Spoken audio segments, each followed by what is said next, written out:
čo sa ten slovenský ľud každého bojí.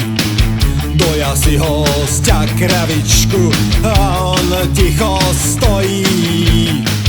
Ľudia idú ako ovce, kam ich barán vedie, a ku stolu chodia vtedy, keď je po obede.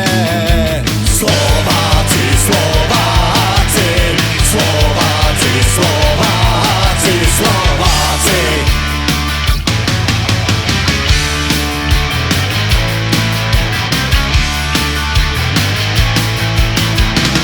Vyvolia si za vyslanca, koho im rozkážu.